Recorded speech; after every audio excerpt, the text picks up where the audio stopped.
An airfield was close by. Percy heard the airplanes zooming overhead all day. The noisiest of all was a helicopter.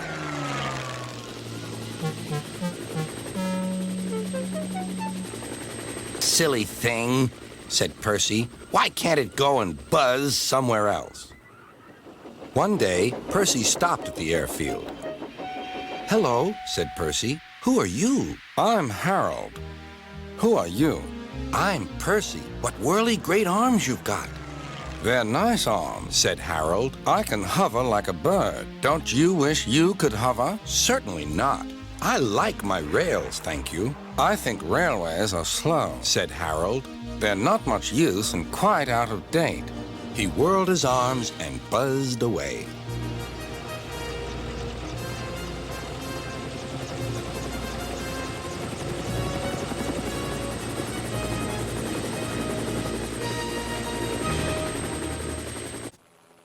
The lakes and mountains have many visitors, and Harold the helicopter flies the sky, making sure that no one is in trouble. All present and correct. Time to return to base. Then Harold noticed something. A sturdy diesel was coming round the mountain. Harold flew lower for a closer inspection. I'm Harold. Who are you? I'm Rusty, replied the diesel.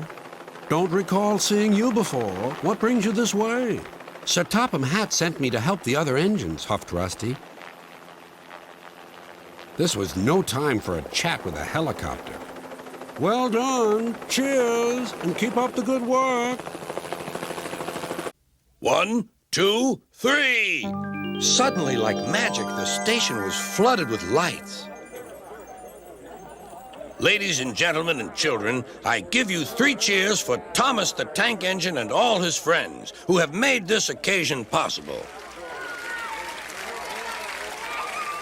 Then there was a familiar whirring sound. Percy and Toby smiled. They knew who it was. With landing lights shining brightly, Harold the helicopter touched down gently in the snow.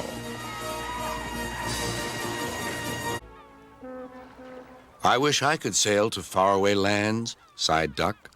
Engines can't go sailing, snorted Percy, because engines can't float. Duck still had his dreams.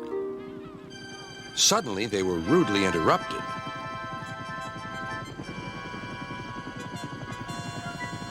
Wakey, wakey, hovered Harold. I'm looking at the boats, replied Duck. That's the regatta. Lots of boats, lots of races, great fun. I hover around in case I'm needed.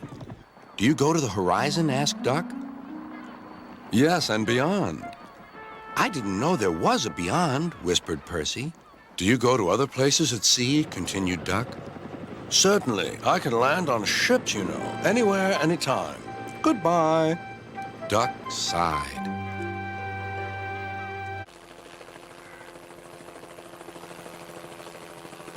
Splendid to see you again, whizzed Harold. I'm completing my evening's lookabout. Well done. Cheers, and keep up the good work. And the little diesel purred back home. They were just about to board Harold when it happened.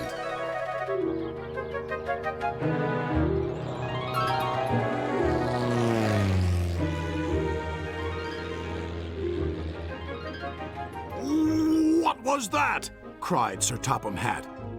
That's Tiger Moth, grumbled Harold. It's rude and flies much too low. So I can see. Please take us up, Harold, before there's another disturbance. A few days later, Harold arrived at their holiday home with bad news. It's Tiger Moth, said Harold's pilot. It's gone missing. Do you wish to join the search party with us? I think I'd better.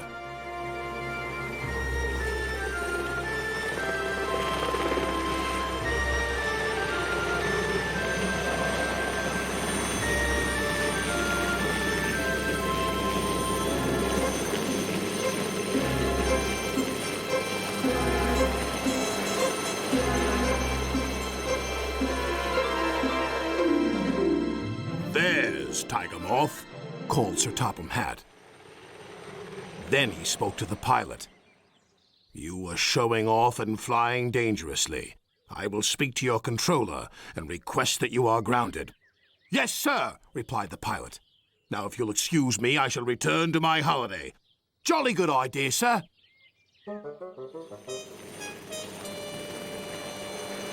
Just then they heard a familiar sound coming from above. Hello, said Harold. Sir Topham Hatt says you need my help. That's what friends are for. Percy's driver helped load the mailbags into Harold's cargo net. Maybe we should take the mailbags a few at a time, said Harold's pilot. They're very heavy. I'd have to make too many trips. Then I'd be as slow as Percy. And so they loaded all the mail into Harold's net at once. And the engineer continued to work on the signal.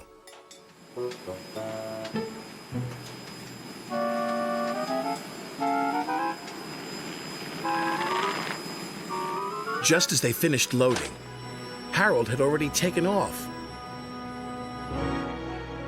Percy watched the mail disappear.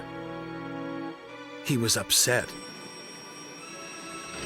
But then they all heard a strange sound.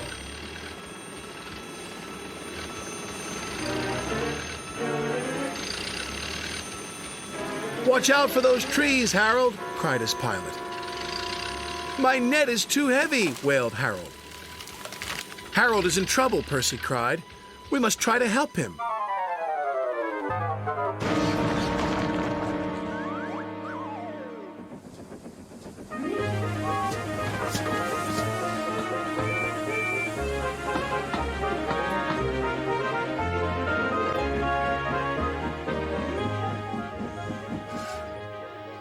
Are you all right? Called Percy.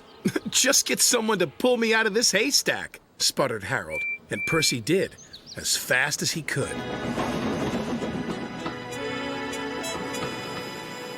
The next day, Harold's engine was fixed and he was flying again.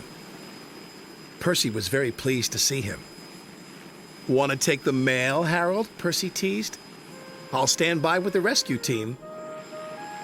All the engines tooted, and Harold hovered so low that only Percy could hear.